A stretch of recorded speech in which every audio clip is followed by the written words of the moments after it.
तर शेतकऱ्यांसाठी कर्जमाफीची घोषणा केल्यानंतर मुख्यमंत्री फडणवीसांनी राज्यातील शेतकऱ्यांना मोठा दिलासा देणारा निर्णय जाहीर केला। मुख्यमंत्र्यांनी 48,000 कोटींचे वीज बिल माफ करण्याची घोषणा केली आहे।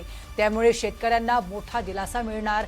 शेतकऱ्यांची पाटी कोरी झाली पाहिजे आणि त्याला इतिहास लिहिता आला पाहिजे, यासाठी हा निर्णय घेत असल्याचं फडणवीसांनी म्हटलंय। तर यापुढील काळात राज्यातील 100% शेतकऱ्यांना दिवसा 12 तास वीज पुरवण्याचा प्रयत्न सुरू असल्याचं मुख्यमंत्र्यांनी सांगितलंय।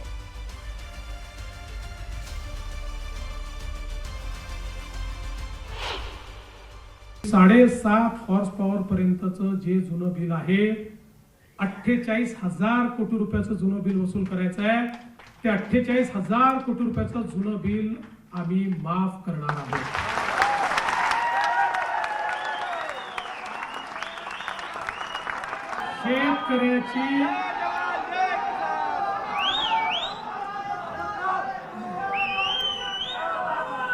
शेतकऱ्याची पाटी ही कोरी झाली पाहिजे आणि त्याला नव्याने त्या पाटीवर इतिहास लिहिता आला पाहिजे, या दृष्टीने घेतलेला हा निर्णय।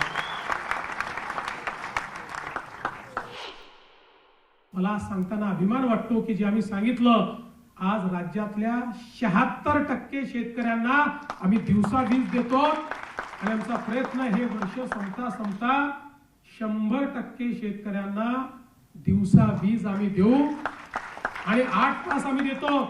10 तास जायचंय, नंतर 12 तास जायचंय, दिवसा 12 तास आमच्या शेतकऱ्यांना त्या ठिकाणी मोफत वीज देण्याचा निर्णय आम्ही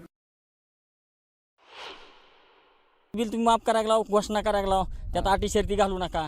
पण आमचं एक म्हणणं, तुम्ही जसं इन्फ्रामॅन आहोत तसं तुम्ही लोकनेते व्हा, शेतकऱ्यांचं सर्वसामान्य लोकांचे प्रश्न तातडीनं सोडवा। आता ही घोषणा तर अतिशय सुंदर आहे, शेतकऱ्यासाठी म्हणजे एक जीवदान आहे। का तर शेतकरी हा सध्या या निसर्गाच्या याच्यामधून मेटाकुटीला आलेला आहे आणि अशा परिस्थितीमध्ये शासनानं जर हा निर्णय घेतला असेल तर त्यांचं अभिनंदन करायला हरकत नाही।